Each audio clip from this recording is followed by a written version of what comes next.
Statement aligns perfectly with our theme, promoting national development through research, which calls for purposeful inquiry and actionable outcomes.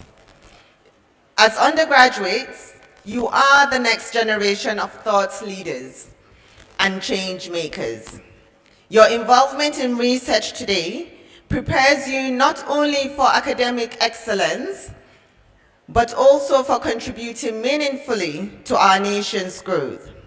Whether it is in addressing health challenges, advancing technology, enhancing governance, or ensuring sustainability, the solutions to our greatest national issues lie in the quality of ideas that emerge from platforms like these. I commend the Center for Undergraduate Research and its consultative members for its dedication to nurturing young minds and providing them with the tools to tackle real-world problems. I also extend my gratitude to the staff who mentor and guide the students in their research endeavors. As we proceed with today's program, let us remember that the purpose of research is not just to acquire knowledge, but to transform it into progress for society. I encourage all participants to engage actively, collaborate effectively, and think boldly. Thank you, and I wish you all a successful and inspiring Research Day.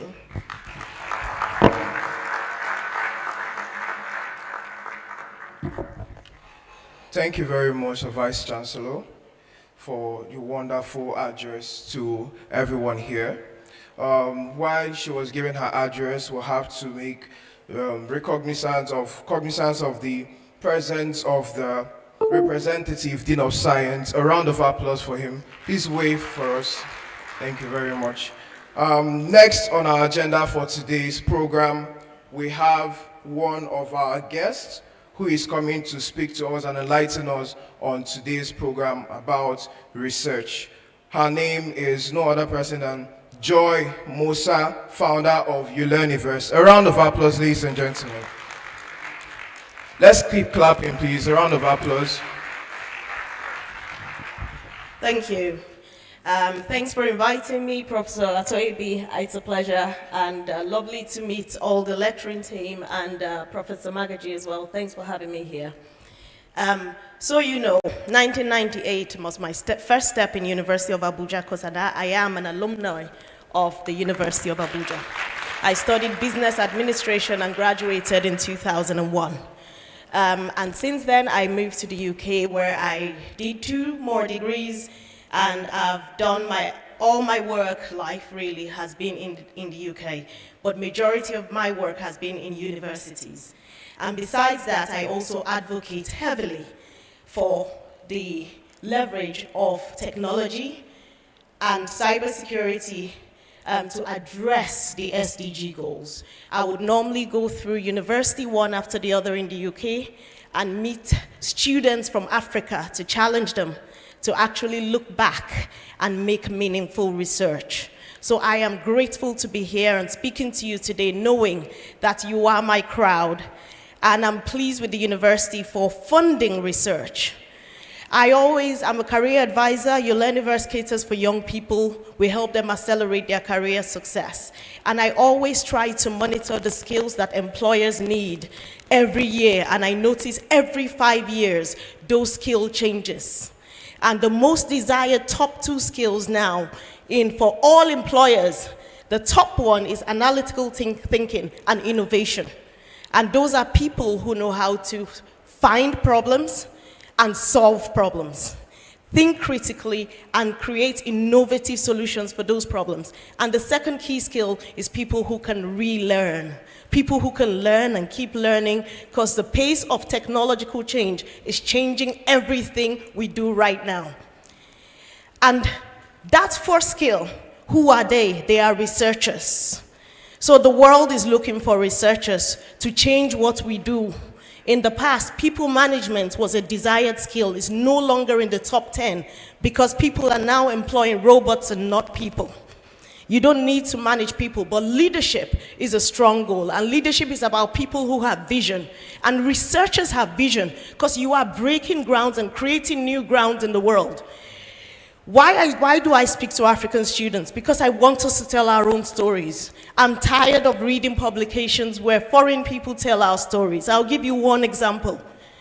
And that example was in The Economist. Nigeria is top in the world for Scrabble. And The Economist put that down to poverty. Because our people have no light, they spend their time playing Scrabble. And that is why Nigeria is good in Scrabble. No, it's not. If you have no light and have no money, the last thing you'll be playing is Scrabble. So all I'm saying is that we want our researchers making meaningful contribution to big publications globally. Currently, we are 17% of the world, but we only make 2% in Africa of every citation in major publications. While North America is 4% of the world, but they have 40% in citations. Why?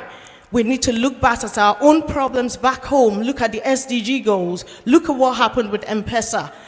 I know that big companies claim to have created M-Pesa, but they have acknowledged that it's come from inspiration, from academic research. Kenyan students were the origin of the platform that started M-Pesa, but that is not recognized in media. So we want you researchers to please look back at our problems. We know our problems and our solutions, if that's okay. And I just want to challenge you, if you want to do research, I really thank University of Abuja for funding you, and I hope you think about Nigerian problems, and if you can solve meaningful problems, you will be in major citations, and you will change the world gradually. Thank you very much, and thanks for having me.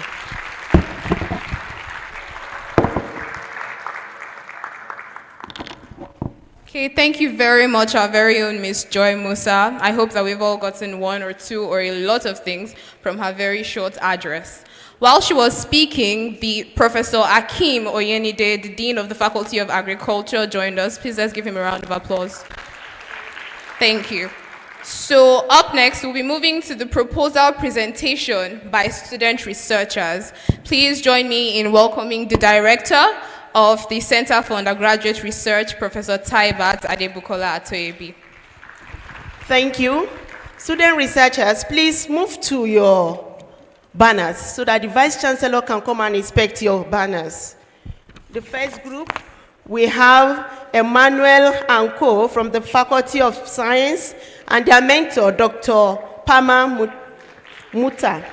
The second group, Isa Ikram Anko, and their mentor is Dr. Idoko Sande. Please move. The third one, Madaki Anyojo, and their mentor is Dr. Sesan Abiodun Arani Sola. The fourth one, Egbeji Paul Owam. Let's move it. Egbeji Owam. Are we there? The fifth one, Okoli Juliet Ukamaka, and their mentor, Dr. Chukwuemeka Ifeku Eke. The sixth one, Chinonso Valentine, and their mentor is Dr. Charity. Please move.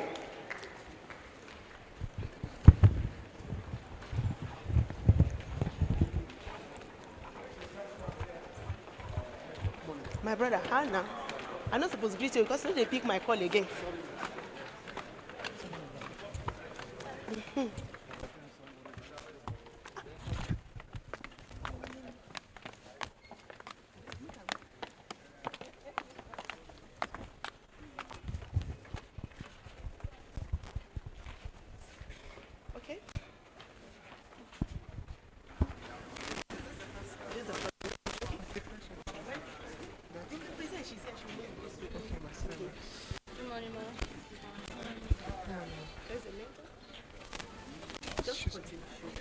Good morning, ma. My name is Ezodo Valentine Chinoso.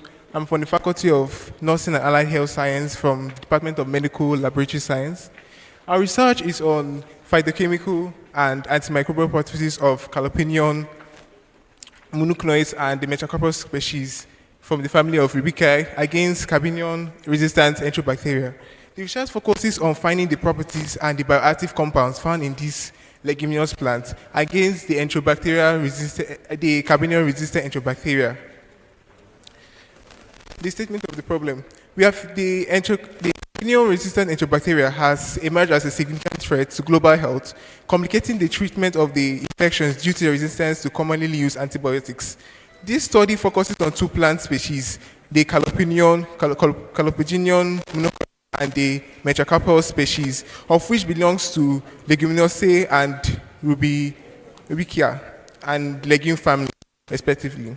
These plants are locally traditionally recognized for their medicinal value in treating the infections. So the objective of my objective is to identify and analyze the phytochemical components of these plants, assess their microbial activities against the CRE clinical isolates. The methodology I'm going to use. First of all, I'm first starting with the plant sample collection, then identification of the sample by a botanist from the University of Abuja.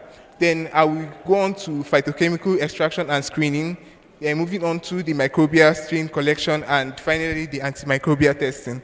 So the techniques of the data analysis I'm going to use, first of all, I'll take the phytochemical data, which will be obtained through GCMS, which is known as the gas chromatography and mass spectrometer, and HPLC, the high performance liquid chromatography, which should analyze the bioactive compounds identified and quantified in the plant extracts. Then also I'll go for the antimicrobial data. Statistical analysis will be performed to compare the antimicrobial efficacy of these two plant extracts against the CRE strains. The size of the inhibition zone will be measured and analyzed using analysis of variance, the ANOVA, and the MIC, which we will use to compare the strength of the antimicrobial properties of the extracts. So the data analysis will be conducted using software such as SPSS or R to conduct the appropriate statistical test and derive the meaningful conclusion. So, okay, thank you, Ma. All right, Ma, so what we are trying to say is that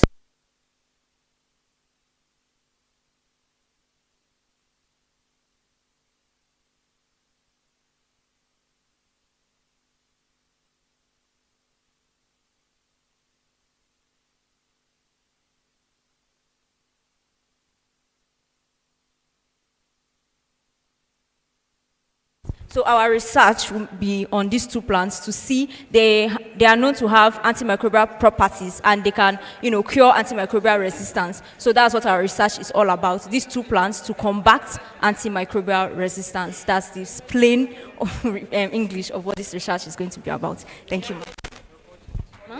Okay, our budget is 900,000 naira, which will include the plant collection, that's the first stage of the methodology, and then the mobile equipment, laboratory analysis, because after collecting the plants, we are going to the laboratory to do all that, and then the logistics of it. And so the duration is 12 months. Our mentors, Dr. Charity Ndidi Obumnadi, HOD Medical Microbiology, Department of Medical Laboratory Science, Professor Khadija Atoyi Musa, Dean, Faculty of Nursing and Allied Health Sciences. Thank you. This is very interesting. I'm glad you're doing something related to antimicrobial resistance, because it's not just in Nigeria, actually, it's a worldwide problem. There's a major resistance to antibiotics. So I'm very aware of this problem. I know many people die from it, and many people have so many complications from it as well. So I'm glad to see that our undergraduate students are interested in this, and this is what you're doing. It's very sure to be many well spent. Thank you. Thank you, ma'am. Thank you.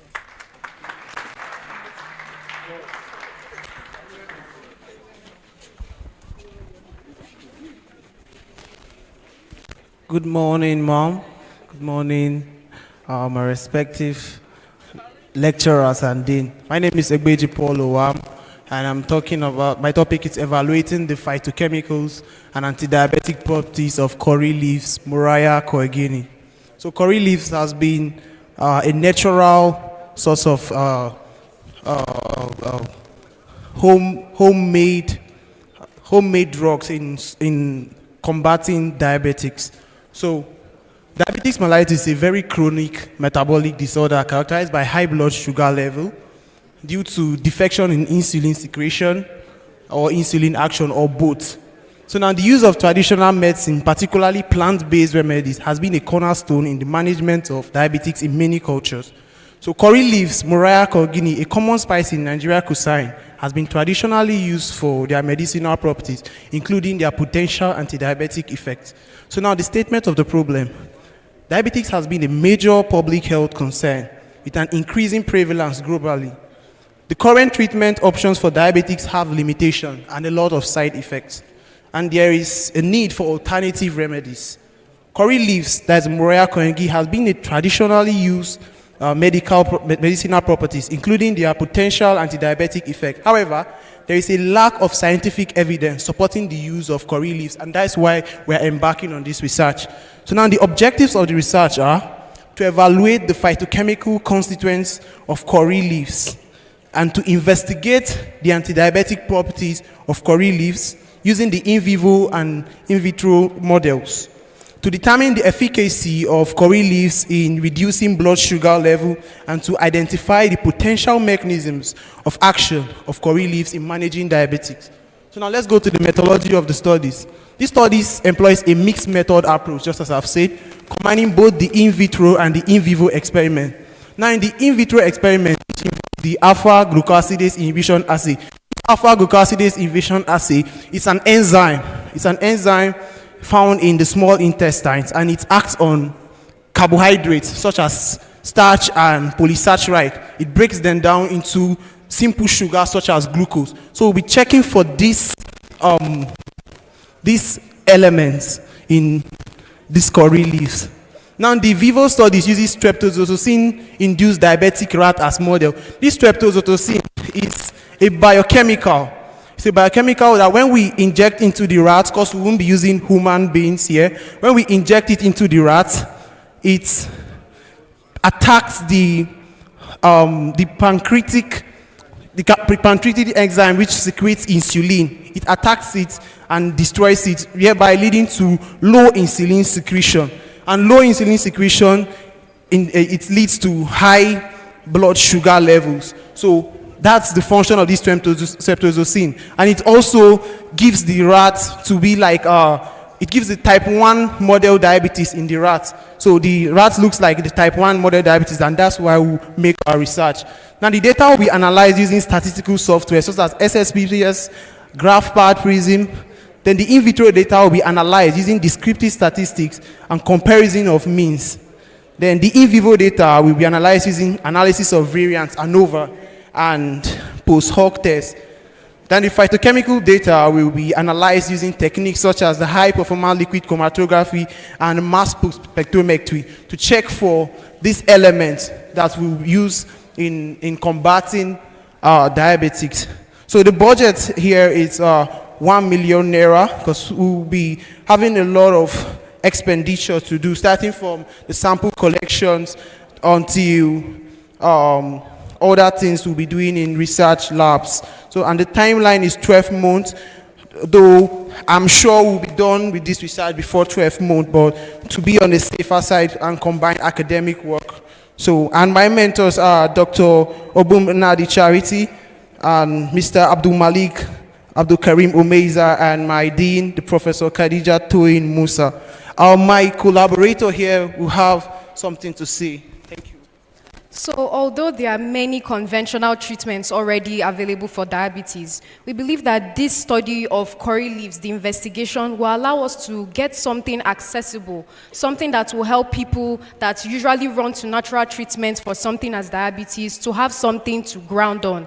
For particularly as we are going to study the alpha-glucosidase that is available in curry leaves, by the time we study it and compare it to the streptozotocin that we have injected in the rats, we'll be able to know that the curry leaves are a sure banker, as it were, to cure and manage diabetes. And it will help us to allow accessible treatments for diabetes with few side effects that conventional medicine will give us. Thank you very much. Thank you. Well done. This is also another very interesting research topic, because diabetes is a very serious illness here. And you know, it's not easy to manage. It's extremely difficult and it's very, very expensive. So I'm happy to see that you're using a product, curry leaves, that are very much easily available everywhere. I have them in my house as well, in my garden. So it's something that will reduce the cost for people. I just wanted to say is I noticed that your mentors are the same from your own faculty. I can understand why you're doing that, but the university has a diabetes center and it's doing an excellent job. It's being led by Professor Felicia Anuma, and I think you'll benefit from expertise in areas. So you need to go to her so that she can be a mentor as well for this. Thank you. Thank you, ma. Good morning, Ma. Good morning, our distinguished guests. My name is Okoli Ukamaka Juliet from the Faculty of Social Science and Department of Economics. Our research topic is using artificial intelligence and machine learning to model energy consumption in University of Abuja student hostels, a macroeconomic approach.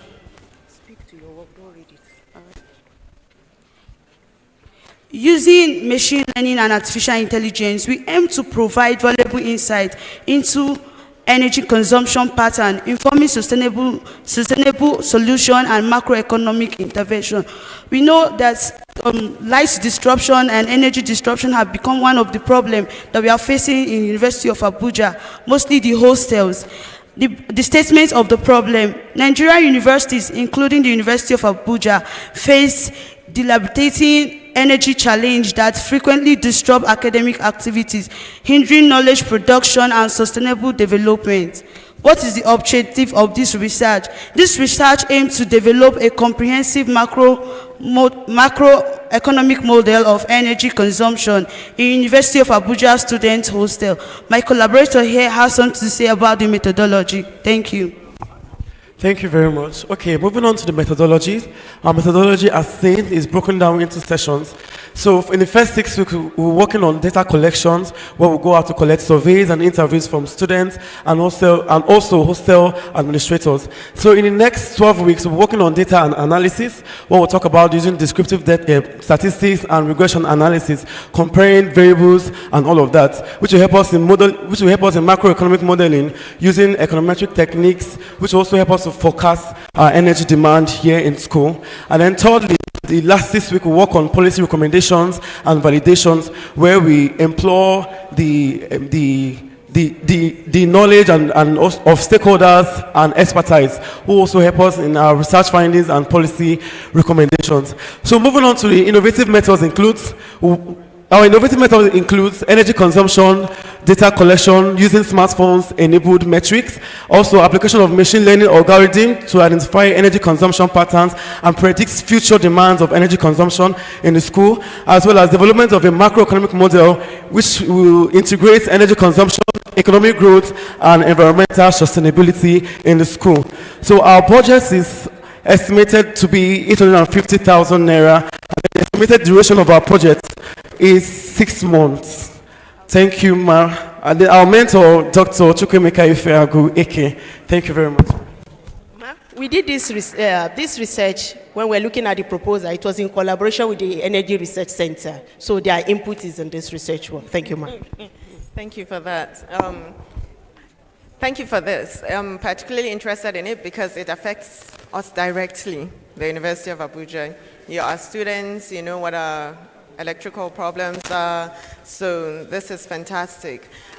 I'm sure you know there's been a huge increase in the electricity that we have. I haven't had any complaints so far for some time now, but this will help me because even though we have a solar farm, and we've been using that for most of, like throughout the day.